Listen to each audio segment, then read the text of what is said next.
Ladies and gentlemen, he certainly has been one of the great inspirations of my life. Many of you probably first met him when he was the United States' security advisor under the Reagan administration. You may have met him as the chairman of the Joint Chiefs or the Secretary of State. But what I can tell you is that without him, we certainly would never have had the first African-American president of the United States. He is a pioneer. He is a leader. He is a great American. He is a great person. He is one of the greatest people I have ever met and an inspiration to all of us. Please give a Dreamforce welcome to General Colin L. Powell.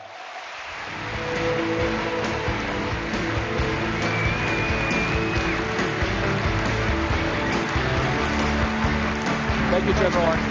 Thank you. Thank you. General Colin Powell. Thank you.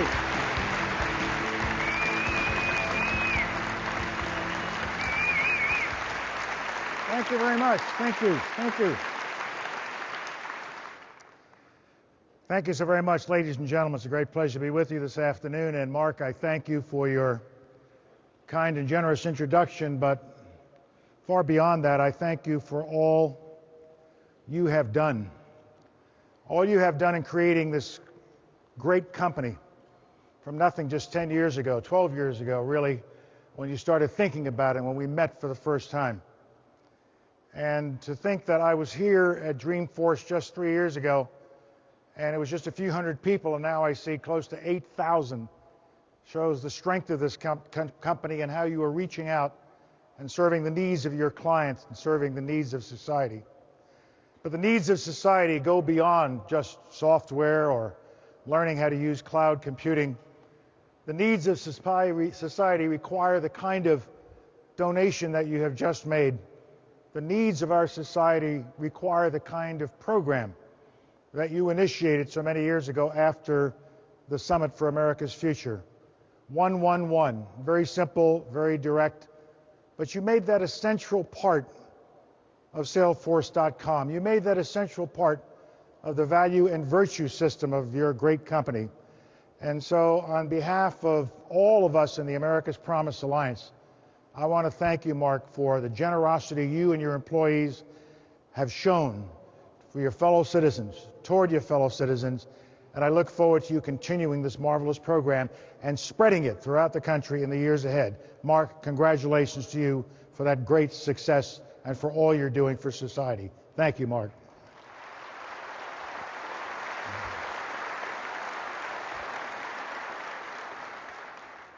It is a great pleasure to be at Dreamforce 09. It's a great pleasure to be back with my friends from this great company. But I have to be honest and candid with you at this stage of my life, at this stage of my career. It's a great pleasure to be anywhere. It's not easy. Even though I've been out of the office of Secretary of State for a number of years, I still reflect back on those exciting days. I still reflect back on what I used to be and what I used to do, and I still remember late at night that there was one day when every king, every president, every prime minister wanted to come see me. One day when every reporter, every journalist, every television commentator wanted to interview me. One day you're sitting there at the top. One day you're the #1 diplomat of the whole free world. One day you're the Secretary of State of the United States of America. And the next day you ain't. Just another guy. You got to get used to it. You got to go through a transition, a transformation to get back to just being an average, normal guy. But I had gone through something like this earlier when I stepped down from being chairman of the Joint Chiefs of Staff, #1 military official in the Armed Forces of the United States. And this time I knew what to expect. I knew that there would be this emptiness that I had to adjust to. I knew that I had to transform into a new person, and I knew that the transformation process begins at home. So on the first day after stepping down as Secretary of State, I was sitting at the kitchen table with my beloved wife of 47 years, Alma. And I look across at her. Thank you for Alma. Thank you. I look across at her and I say, darling, this is the first day of the rest of our lives. I won't be getting up at 5:30 in the morning anymore. I won't be leaving you at 6:30 in the morning anymore. She froze. And I could hear her mutter, my God, he's not leaving in the morning anymore. Doesn't he know why we've been married for 47 years? So I realized that was not going to be a sustainable situation. I had to find things to do with my life. But the real problem is that when you go from that height back down to terra firma, there's an emptiness that comes upon you. There is an intellectual and emotional gap inside of you. And you got to do something to fill that, or else it can be very destructive, almost depressive. And so after giving it a great deal of thought, what shall I do? How shall I handle this problem I have? The solution became very obvious and very clear. I bought a Corvette. It works. It works. If you're having any problems in life, buy a Corvette. The police in Northern Virginia are not that happy that I have a Corvette, and they stop me on a regular basis. They come up to me, but most of them are ex-GIs, so they salute, and then they write the ticket. Doesn't work. Doesn't work. The other thing about this transformation is that I'm a lot older now than I was when I left the Army. And so when I retired this time, everybody was noting I'm getting older. My kids, my grandkids, my doctors, even Time magazine decided it had to take note of the fact that I was a lot older this time around, as if it wasn't obvious. And they had a special issue they were preparing on the aging process. We've got all these old people. What are we going to do with them? Who's going to support them? And in order to illustrate this aging problem, in order to give it a little pizzazz, Time selected 5 American men and 5 American women that they considered were aging gracefully. And I was one of the 5 men selected as aging gracefully. I was flattered, and it dawned on me the operative word is aging, not gracefully. Nevertheless, I bought the magazine. I'm driving home, and then it dawns on me, oh goodness, Time magazine belongs to Time Warner. AOL belongs to Time Warner. Bet you $1. Synergy. When you go home and turn on your computer and bring up your AOL webpage, I'll bet you $1. AOL is running one of those silly polls. Vote here. Which of these 5 men is aging most gracefully? Damn it. So nevertheless, I go home, flip on the computer, bring up my AOL webpage, and there it is. Vote here. Circle one of the little things. Which of these 5 men is aging most gracefully? So I sit down. I take out 30 new screen names. Come on, you know what I would do. And I vote for me all night long. Hey, didn't work. I didn't win. I came in second. Paul Newman was first. Robert Redford was third. Not a bad place to be. Not a bad place to be. I accept it. People come up to me and say, now look, pal, you're having a lot of fun with this retirement stuff, but are you really retired? What are you doing? And it turns out, in some ways, I'm busier than I have ever been, doing lots of things. I speak in a lot of places around the country, talk to large audiences such as we have here, or small audiences. I talk to colleges, I talk to school kids.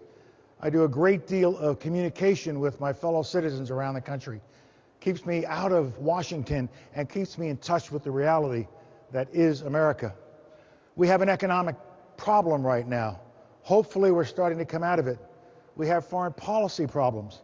But what I see as I go around the country, audiences such as this, what you've been doing for the last couple of days, I still see such a great sense of optimism and confidence in America's ability to overcome the challenges that we have, just as we have always overcome challenges. I go back to Washington invigorated, with a sense of belief in the country once more because I get it from you.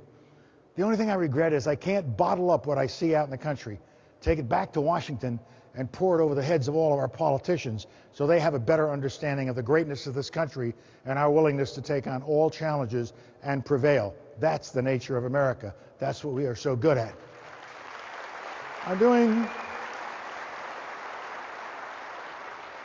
I'm spending some time out on the West Coast with my buddy Mark or my partners. I'm a limited partner in Kleiner Perkins, not too far from here. And I love being out there with my partners at Kleiner Perkins, the folks that brought you Amazon to market and Google to market. I love going to meetings. As soon as I go to one of those meetings with all of those new entrepreneurs, as soon as I walk in, the average age goes up about 20 years. And I'm fascinated by information technology. I always have been. 40 years ago, the Army sent me to graduate school after I came back from Vietnam the second time to learn about this thing called data processing. It was a time when IBM said the world would only need a few computers to handle all of its needs, when Fortran and COBOL were the powerful languages of the day. And for the last 40 years, I have watched all of this evolve over time. I still remember a dinner I went to in 1979, 30 years ago, when Bob Galvin of Motorola was there. And he was going to speak to a bunch of Army generals. And he sat at the table next to me, and he pulled out this thing that looked like a walkie-talkie. But it wasn't quite a walkie-talkie because it had telephone buttons on it. And I couldn't imagine what it was. And he said to me, "This is a new device Motorola's coming out with." I said, "Well, is it a walkie-talkie or what is it?" And he says, "Well, go take it outside and call somebody." Call somebody? There are no wires. Call somebody. And I went outside and I called my sister in California. This was from Virginia. And she could not believe it was happening. I couldn't believe it. That was 30 years ago. We're calling it the brick. You remember we called all these things bricks, and they were heavy. And then I watched as slowly they transformed into what we call cellular phones. And then the PDAs come along. And then the PDAs get blended into the phones. And the phones keep evolving and changing and becoming more and more powerful. So we now call them smartphones. I've got 3 smartphones in my briefcase now. Don't ask me why I have 3 smartphones in my briefcase. They keep giving them to me, and then I got to go buy the service. I'm paying money to Sprint, AT&T, Cox, Verizon, you name it. They're wiping me clean with phones. But I love it. I love seeing what's going on. I say to people that, I was born analog so many years ago, and now I'm desperately trying to become digital. I'm doing a pretty good job. My son was chairman of the Federal Communications Commission. I was on the board of America Online for a number of years. I'm working with all of my partners in Kleiner Perkins, but for me it's still hard. I got to pedal like the devil to keep up, especially with my grandchildren, and especially with one of them, Brian, the 14-year-old one. He's the digital kid. He's the digital expert in the family. And I keep in touch with Brian just so I don't lose touch with what's going on. And suddenly he stopped emailing me back. I'd send him emails and no answers would come. And I finally stopped him when I said, Brian, honey, why aren't you returning my emails? And he looked at me and said, "Oh, Poppy, dear Poppy, you don't understand. We don't return emails anymore. We text." "You just text?" "Yes." "And Poppy, we tweet." "Brian, what's a tweet?" "Oh, Poppy, poor Poppy. A tweet comes from Twitter." "Well, Brian, why don't they call it a twit?" "Oh, Poppy, please. Don't make me have to explain all this to you." And then he said, "Poppy, you got to go on Facebook." "No. That's it. I draw the line. This is as digital as I intend to be. No Facebook." 2 days later, see him again. "Poppy, you're already on Facebook." "How can I be on Facebook? I didn't sign up." "Somebody signed you on. You're on Facebook." "You can't do that. You can't violate my privacy that way. You can't put me on Facebook if I don't want to be on Facebook." "I'm going to sue. That's what I'm going to do." "Poppy, you already have 17,000 fans." "Okay." Go with the flow. Live with it, And so I'm trying, and I'm seeing how all this is happening. And then I learned today that we got Salesforce Chatter, where Mark has taken it to the next level. We take all those social network sites that drive us in public life kind of crazy because you can do nothing that is not up in the net immediately. I go to parties in Washington, I can see people tweeting, whatever you call it, tweeting. As I'm walking through the room, he's walking through the room. He just ignored so-and-so. It's difficult. But I'm sorry, that's the way it is. That's the way this world is changing. And ultimately, once we learn how to use all of these tools and link them to everything else we're doing, like Chatter will, then we will start to understand the power of this technology. what it can do to reshape the world. It has reshaped the world in the last 20 or 30 years in ways that would have been unimaginable. Just look what Salesforce.com has done in 10 years. And look what Google has done in a short period of time. The capacity of the world to absorb all of this.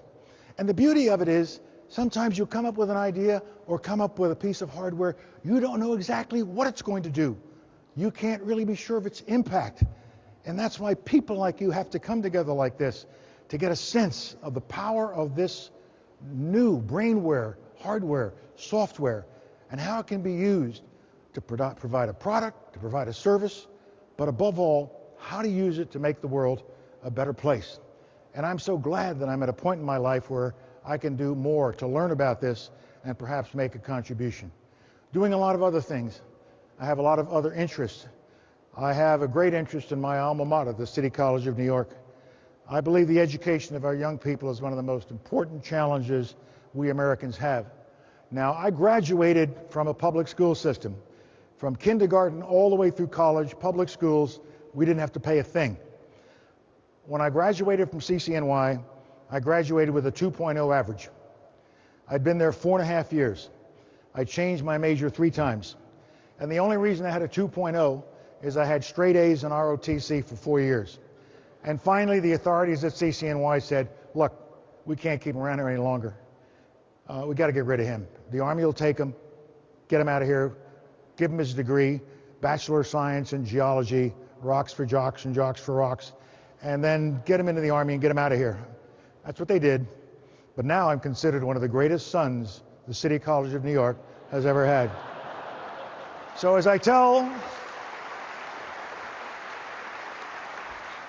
I have a whole center named after me, and I am the founder and distinguished visiting professor at this center. And like I tell kids all over the country as I talk to them in their schools, it isn't where you start, it's where you finish. It's how you perform in life. It's what you do with the opportunities that are given to you. And no, I don't want them to start out as 2.0s, but it isn't a fatal disease. It just means you got to work a little harder. What I do want them all to do, though, is graduate. We have a problem in this country, and I'm trying to work on it through America's Promise with people like Mark, with so many others here present, and with my wife, who now chairs America's Promise. And that problem, in a nutshell, is that not enough of our kids are finishing high school. 300 million Americans are now in a flattening, globalized world with 6.5 billion, 7 billion people. 300 million Americans. We can't afford to waste or lose a single kid that doesn't get the proper education. 1/3 of our kids are not finishing high school. 50% of our minority kids are not finishing high schools. We have inner cities where 74% of the kids drop out. And they drop out in high school, but they start dropping out in the 2nd and 3rd grade. There are states in the United States that look at the reading skill of 3rd graders and use that number to determine how many jail cells they're going to need in 15 years. This is a national disgrace, and we Americans have got to come together, get into the lives of our kids, give them a sense of purpose, and make sure they finish school, or we will pay for it in future generations. It's a moral catastrophe. It's a moral catastrophe. I'm also raising money for various charitable causes, Martin Luther King Memorial, and there's one memorial that I'm working on that I'm very proud of. The Vietnam Wall is the most visited memorial in Washington. 4 million people go there every single year, and they take rubbings of names of loved ones off the wall. They leave presents by the name of a loved one. 100,000 things have been left. We have them all in a warehouse. We're going to build an education center right across the street. And in that education center, when you go down into it, it's underground, you will see screens with pictures of the GIs whose names are on the wall if it's their birthday. You'll see some of the things that were left by their name. You'll see demonstrations of the virtues of sacrifice and service on the walls of this education center. And you'll also see tributes to other generations of Americans besides the Vietnam generation, Americans who have served in other wars and in other theaters. My good friend Tom Brokaw and I talk about this all the time, what we're trying to do. Tom came up with the greatest generation, referring to the World War II generation. And that generation was great. But America has been blessed to have greatness in every single generation. And I'm telling you, there's no generation any greater than the current generation of GIs we've got in Afghanistan, Iraq, and around the world today. And we should be so proud of them. So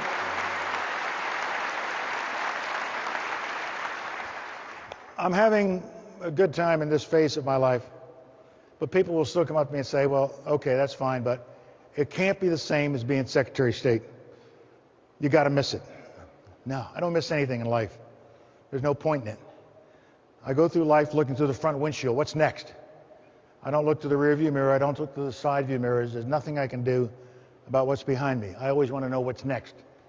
And notice I'm not into diplomacy or politics or military stuff with respect to my interest.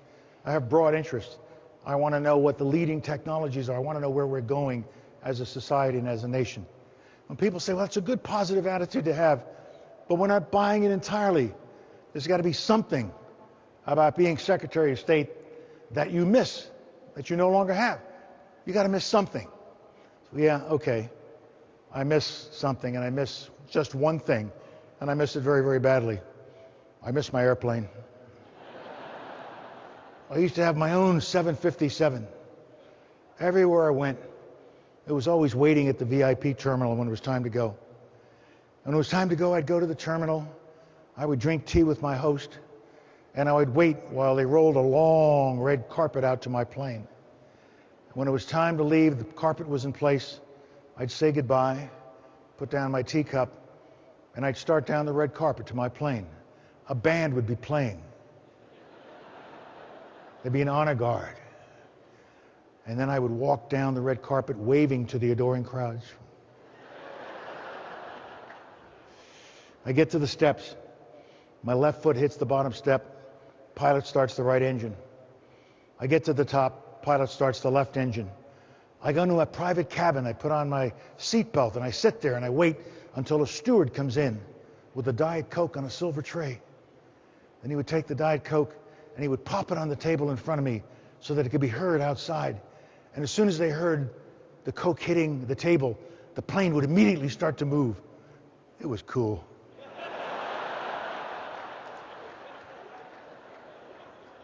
And they took my plane away. They gave it to Condi. Now Hillary's got it, and I'm never going to see it again. It's gone.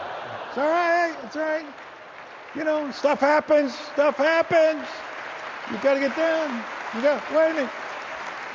You got to get back to being normal. So the week after I stepped down, I got to go to New York from Washington on business. My friends say to me, it's not hard. Here's what you do.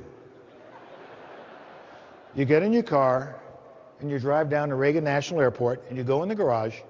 There's a machine there. Push the button, take the ticket, don't lose it. Park your car, you go across the bridge to the Delta shuttle counter, and you go. Everybody does it all day long. Okay. So I drive down to Reagan National, into the garage, push the button, get the ticket. Feel pretty good. Go across the bridge to the Delta shuttle counter, and I made 3 mistakes. I showed up late, I paid cash, and I had no luggage. What did I do? The next thing I know, TSA has got me in the middle of the terminal, and because it's me, they're determined to show all citizens going by that there are no exceptions to the rules. So there I am, former Secretary of State, standing there holding my pants up, my shoes are off. An extremely large dog begins to smell me. And then finally the guy comes with the wand, and he's wanding away, and he's determined to do as thorough a job as is humanly possible. And finally, after a few minutes of this, I'm looking down at him, he's looking up at me, and he smiles and he says, and General Powell, how are you today? I said, I'm fine. But if you know I'm General Powell, why don't you go over there and look for Osama bin Laden? Why exactly are you doing this to me, man? Go get the bad guys. But I knew exactly why they were doing this, because I helped put this system in place. And it was a system we needed. We never thought there were people like that out there, but there were, and there may still be. We don't know. We could get hit again. We're a lot safer now. TSA and what they do, what I did to fix our visa database, All that's part of our deterrence against terrorism. The troops fighting in Iraq and Afghanistan and elsewhere, part of our offense against terrorism. Don't let anybody kid you or snow you. We're a lot safer now than we were before 9/11, but we're not perfectly safe. And my concern about our security procedures became very real to me after about a year and a half of the new procedures, when I realized that foreign students weren't coming to our universities in the same numbers. Patients weren't coming to our great hospitals in the same number. They weren't coming to our recreational facilities in the same number. And I went to President Bush and I said, Mr. President, we're paying too much for our security. We could do it at a lower price. And here's the price I want to do it at, and what I want to continue to make sure we do. What we're doing is we're trying too hard, and we're communicating a message to the rest of the world that we really don't want you to come here. Go somewhere else. And guess what? They can go somewhere else. The world is flattening. The world is globalized. The world is interconnected by the information revolution. You're moving information, knowledge, capital around at the speed of light. The boundaries that used to keep people separated are not there anymore. So if you can't get your kid into the United States with a visa to go to a great school, send him to a great school in England or France or Germany or Australia, New Zealand. If you can't get medical care at Mayo or someplace like that, Mayo has facilities in other parts of the world now. You can get great health care in lots of places. And America could not isolate itself from this. And why do I want students to come here? When they come to our great universities, they get the skills they need to take back home and help their people start moving up the ladder of social and economic success. Or they stay here and become Americans and contribute so much to our society. But most importantly, when they come and live with us for a while, or get hospital care, or enjoy Disneyland or Disney World or something like that, they go back home with a better understanding of who we are. We're not a Hollywood situation comedy. We're not a Michael Moore book or a Michael Moore movie. We are what we are, a good, outgoing, generous, compassionate people, a nation that is touched by every nation. We in turn touch every nation. And that is the greatest strength we have. It isn't what TSA does. It isn't even what our troops or intelligence folks are doing. It is who we are as a people that is our greatest strength against terrorism. Why? Because terrorists might get through and knock down a building. They might kill some of our fellow citizens. We'll mourn and we'll rebuild. But what they can't do, what they can never do, is change who we are and what we are as a warm, outgoing, compassionate, welcoming people. Only we can do that to ourselves, and we must not. We must remain open. We can't be afraid of some clown hiding in a cave in Pakistan, whether he's alive or dead. We're Americans. We're not afraid of anybody. And we just got to make sure we keep it that way. Now, when I left the Army, I thought that was the end of my public service, and I was quite honored when President Bush asked me to be Secretary of State. On that first morning going down to the Department of State, at the kitchen table, Alma looks over at me and she says, "Now listen." "Yes, dear." "You're not in the Army anymore." "I know. When you go down there today, remember, these are diplomats and foreign service officers and civilians. So when you go down there, don't act like you're taking over some infantry battalion. Behave yourself." "Yes, dear." I go down to the State Department. I walk into the lobby. About 800 employees are waiting. I go to the lectern. I look over the crowd. I can only think of one thing to say. "Good morning, troops. How are you?" Because they were my infantry battalion. Because I don't know any other way.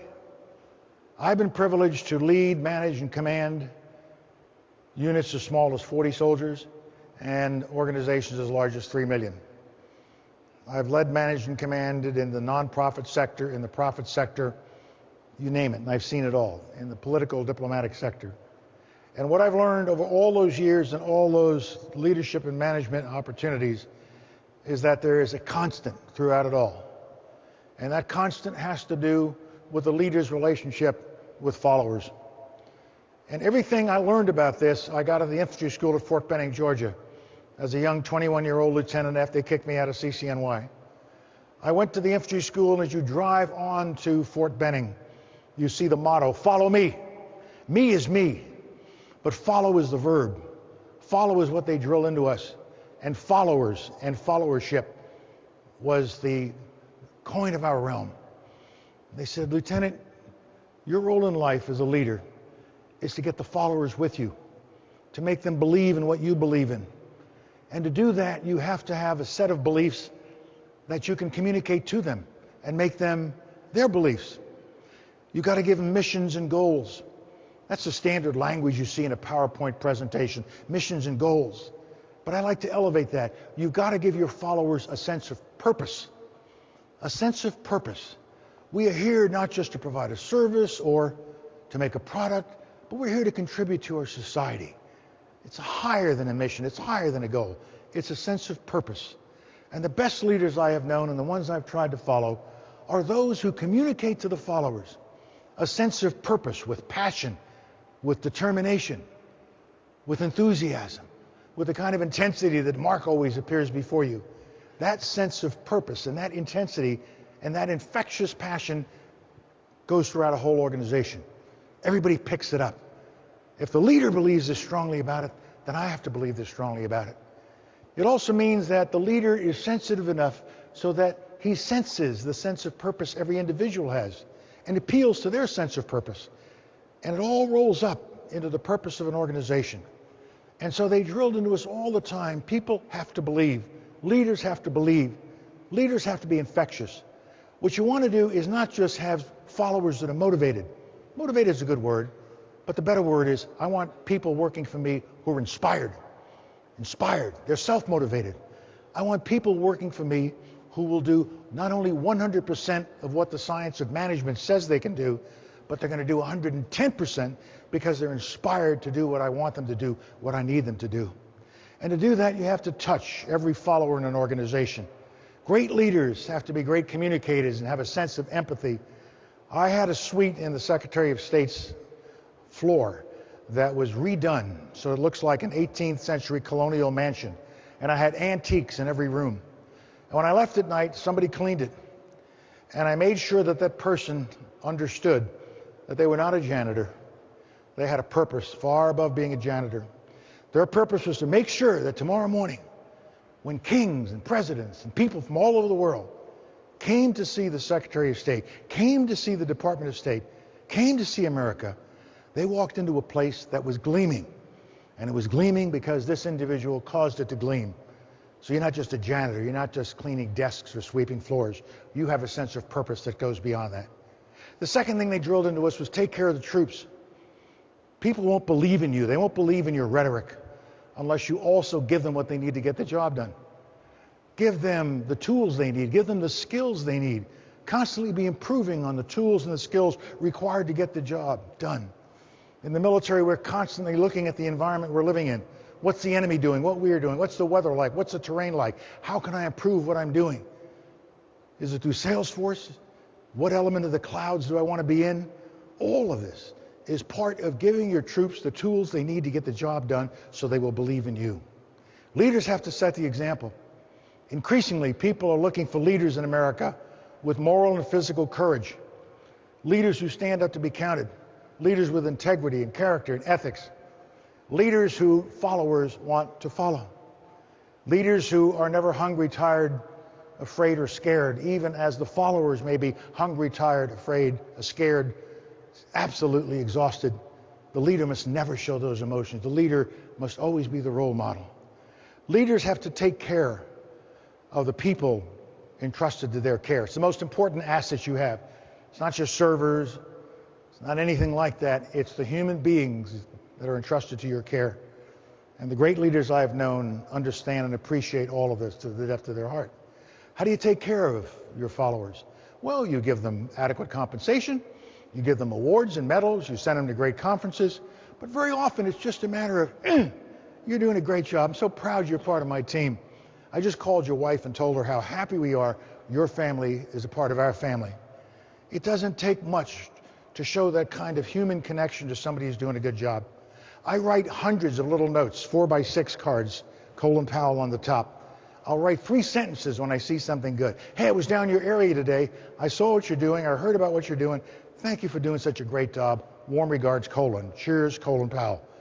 For me, it took 10 seconds. 1 card.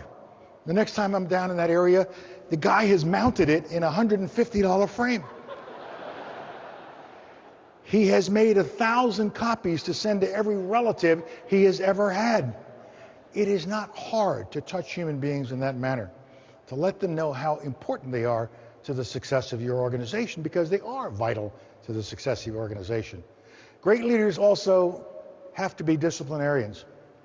Great leaders have to sense when something is out of tolerance. Great leaders have to face reality and not look the other way, not pretend it isn't there, not shift the work to somebody else, not reorganize around a problem of a human being in the wrong place. If you want to be a leader, you also have to be able to look somebody in the face and say, you're not getting the job done. I'm going to have to retrain you, I'm going to have to move you, I'm going to have to fire you. Who are the first ones to know who's not performing, who's not pulling their weight? The good followers. They know it immediately because they're picking up the slack. And they're standing around waiting for a leader to do something about it. And if that leader does nothing about it, the good followers start to slack off. So if you want to be a leader, you've got to be prepared to face reality, look somebody in the face and say, you're out, you're hurting my organization. The success of the organization, the accomplishment of the mission, the achievement of the purpose has to be the reason for the existence of the organization, and everybody has to contribute to it. That's all I know about leadership. It's all I've tried to practice over and over at any level, any size. It was all summarized for me by a sergeant at Fort Benning when he said to me, Lieutenant Powell, you'll know you're a good leader when your troops will follow you, if only out of curiosity. A day will come when they are scared, hungry, tired, wet, miserable, and they're wondering about the purpose, the mission, the goals. They're wondering if they're going to get through this. If at that moment they will follow you only because they're curious to see how you're going to get them out of it, then you know you've been a good leader. But what he was saying is they'll follow you because they trust you. Trust is the essence of all leadership. Trust is what binds an organization together. People believing in each other and believing in the purpose of the organization. And I tried to do that throughout my career, and especially in the Department of State. Sometimes it can be so easy. One day I escaped from my 7th floor beautiful suite, and I went down into the garage of the State Department. I hadn't been down there, and I knew that more cars came in than we could handle every day. And I knew that the contract employees in the garage were all immigrants who were making maybe $2 above minimum wage. So I just escaped from my guards and my assistants and went down there and walked around.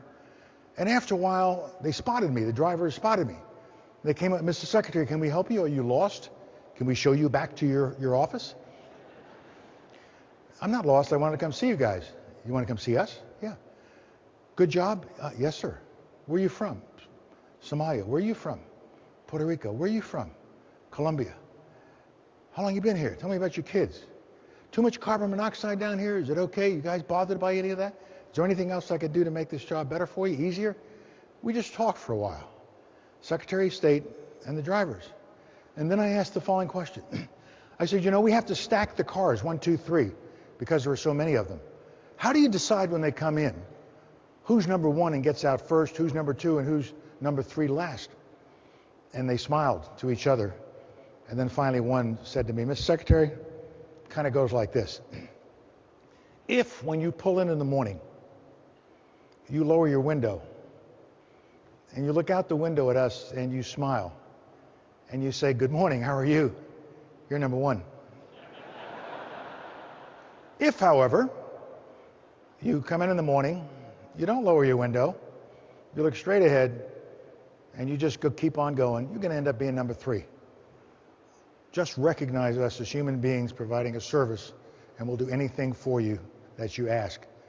That's how an organization runs, through that bond of trust, a sense of empathy with each other, and everybody around a common purpose.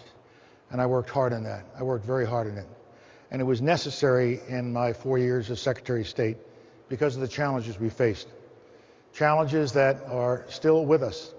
Iraq, Afghanistan, the aftermath of 9/11, North Korea, the Middle East. So many challenges that President Obama is facing, President Bush faced in his 2nd term. And when you go to bed tonight and as you're watching television news for the last time, that's all you'll see. Crisis. When is he going to decide on Afghanistan? What happened in Iraq? What's going on here? What's going on there? And you might roll over and go to sleep thinking to yourself, nothing is going right. Nothing is going right. And I would submit to you, slow down.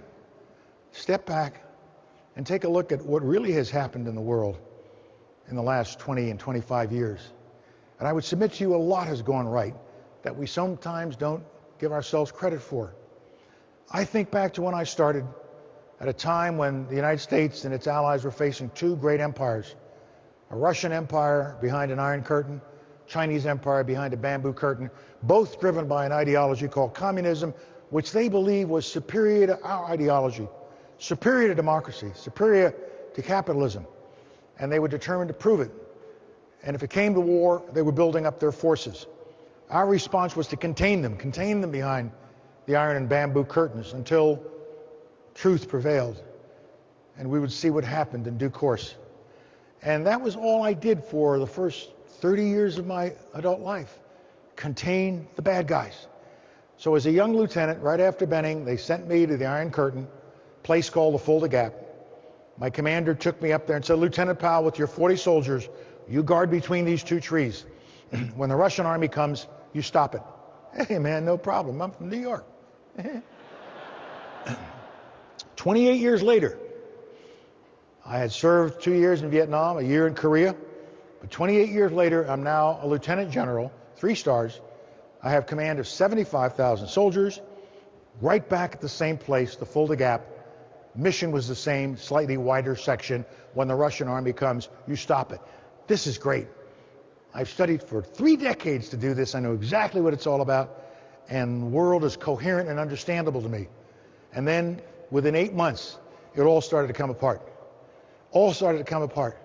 And the world as I knew it, the world as you knew it in your earlier days, suddenly disappeared before our eyes. And I can date the change rather precisely to the time when, after I gave up command of my corps, I was working for one of the greatest men I've ever had the privilege of working for, President Ronald Reagan, as his national security advisor. And Reagan was a wonderful man. He had a vision about America. He had confidence in America. He had confidence in himself. And he conveyed and portrayed that vision to the rest of the world. People would say, well, he didn't know the details. He didn't have to know the details. That was what we were there for. He had to have a sense of purpose, of what America was all about and what the world was going to be like. And he wanted to work with the Soviet Union to begin with. But he never hesitated to call them an evil empire. You're an evil empire. Mr. Gorbachev, come here to this wall. Tear this wall down. And he kept shoving it at him. But he also wanted to work with them. And he kept reaching out to Gorbachev. Gorbachev was one of the great leaders of history because he saw the reality of the failure of the Soviet Union. And he knew he had to fix it to save it. And so he welcomed President Reagan's overture. And so finally, Reagan had to go visit the evil empire. He had never been to Moscow before. And he's getting ready for his trip. And my hotline rings one morning. It's from his office. Mr. National Security Advisor, which I was, the President wants to see you right away. I go down to the Oval Office. I walk in. President Reagan's behind his desk. I go up and say, good morning, sir. How are you? Good morning, Colin. How are you? The best I can do.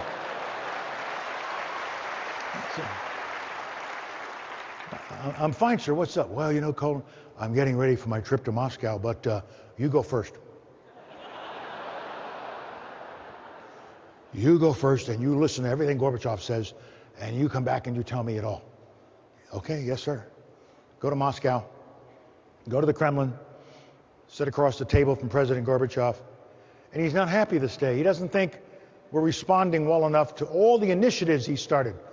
Glasnost, openness. He's going to let ideas cross the Iron Curtain. 1985, beginning of the information revolution. Let ideas cross the Iron Curtain. He talked about perestroika. I have to restructure my political and economic systems because they're not working. But this morning he was mad because he didn't think we were responding to these initiatives. So I'm sitting across the table from him in the Kremlin, and he starts taking it out on me. What's wrong with you? I know what's wrong with you. I've seen your KGB file. You're nothing but a general, a soldier. All you've thought about your whole life is fighting people and fighting Russians. What's wrong with you? And all those right-wingers back with the president.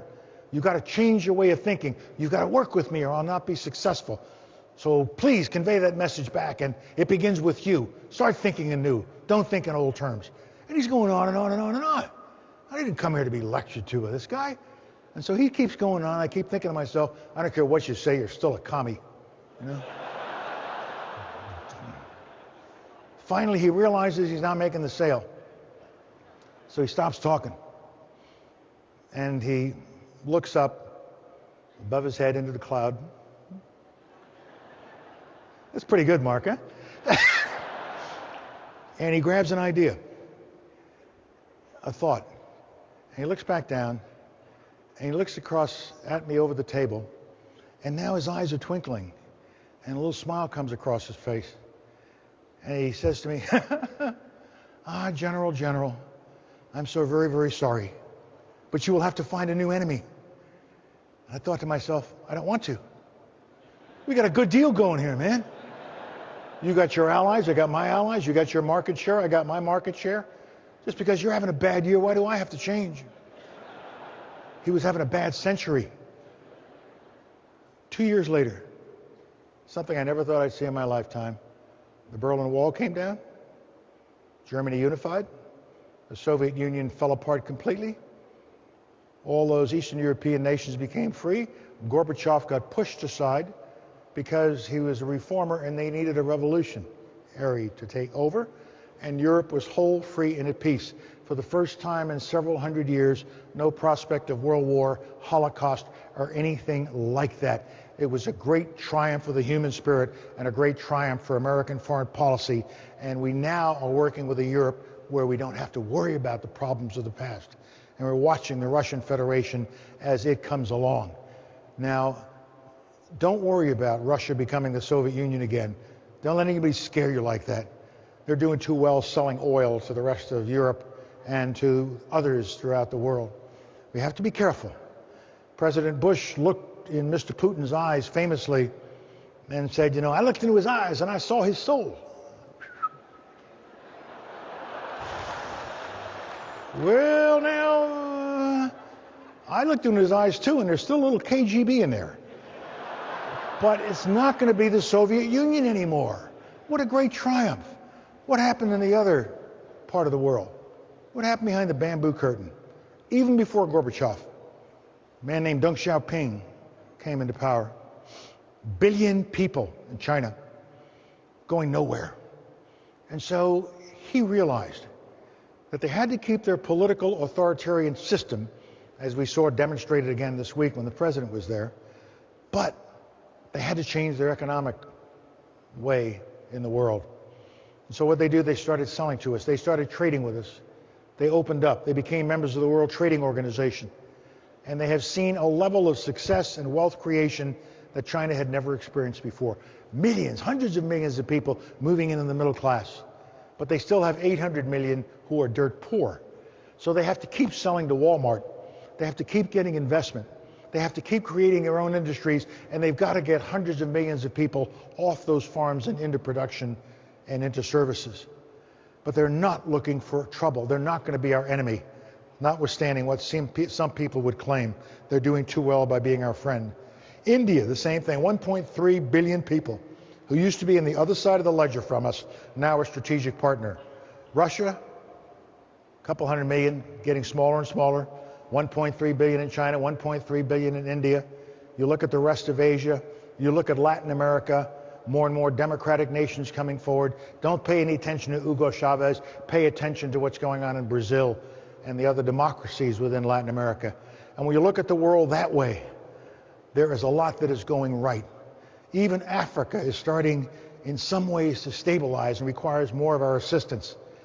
But when you look at the world this way, you have roughly 150 million people giving us all the difficulty in Afghanistan, Iraq, the Middle East, North Korea, and Iran, and the rest of the world, 6+ billion people who are moving to a different dynamic. What's that dynamic? The most powerful political force in the world today is not the Taliban. It's not what North Korea is doing. It is wealth creation. It is economic development.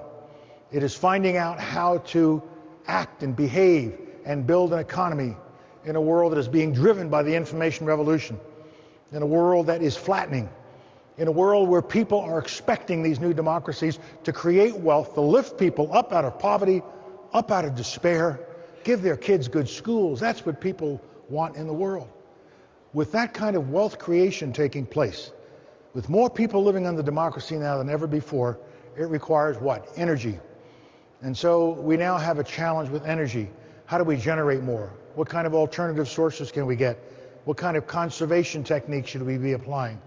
And so energy is the second most powerful political force. Third, the environment, because economic wealth creation, more production, more use of energy, more of an environmental problem.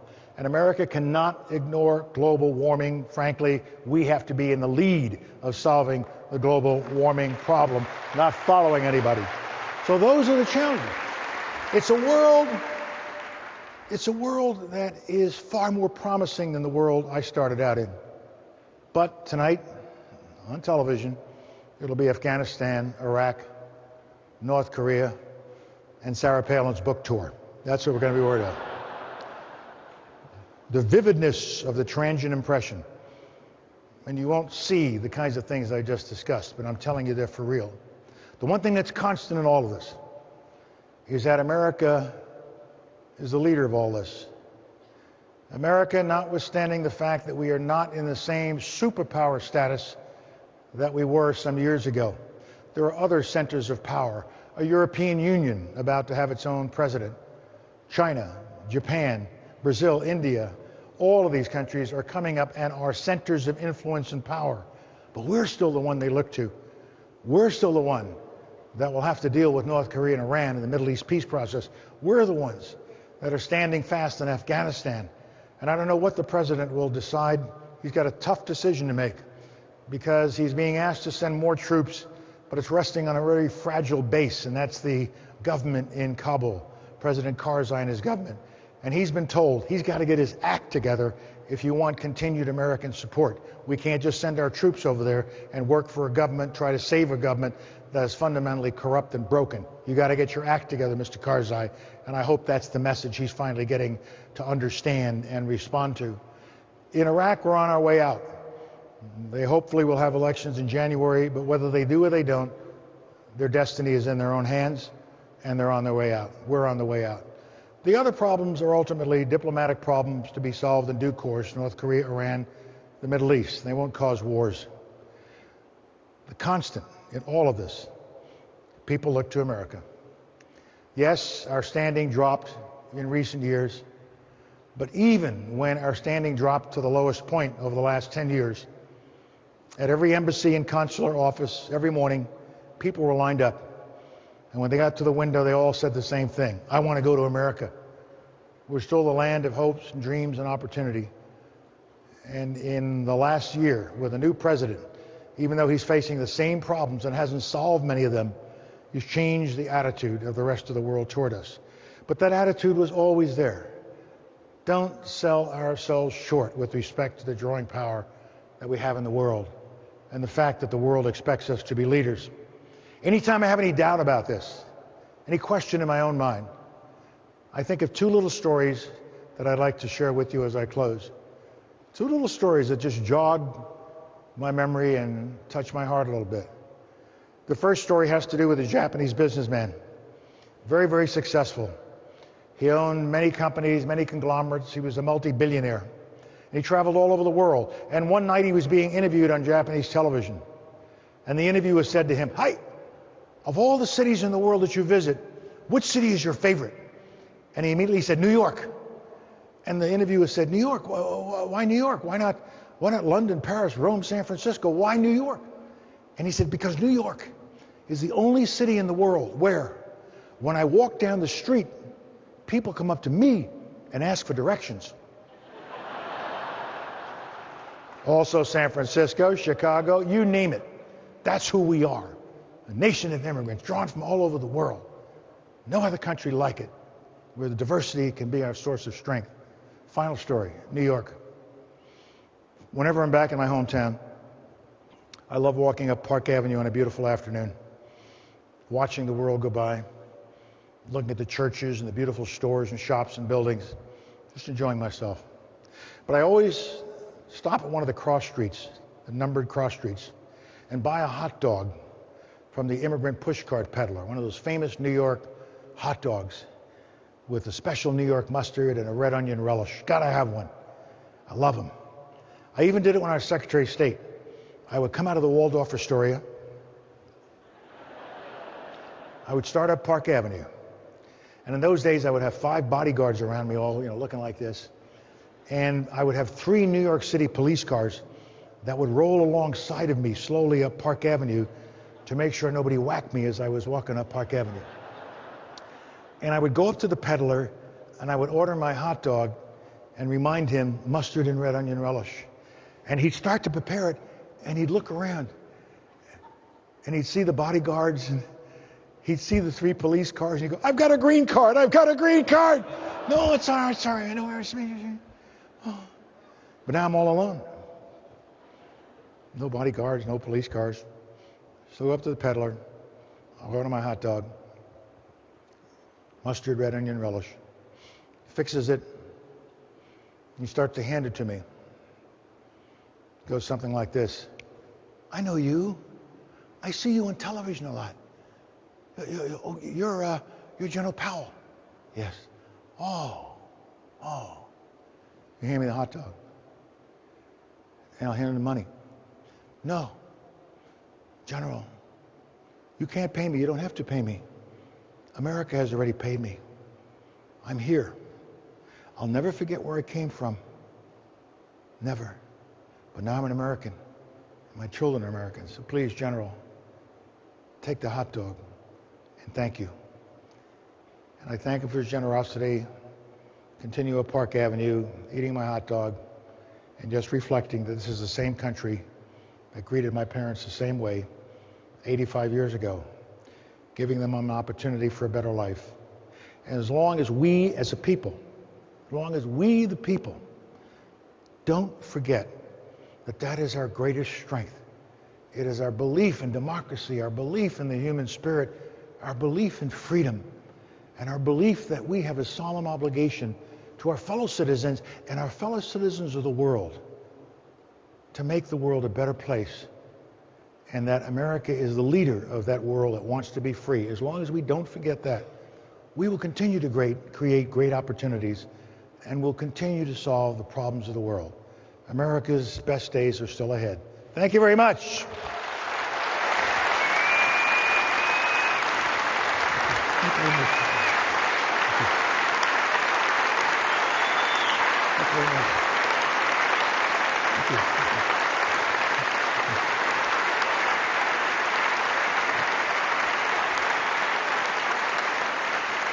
Thanks, Mark. Please thank General Colin Powell, a great leader of our world right here. Unbelievable speech. Thanks very much. Thank you, Mark. Thanks, buddy. See you later. Hey, thank you so much. Well.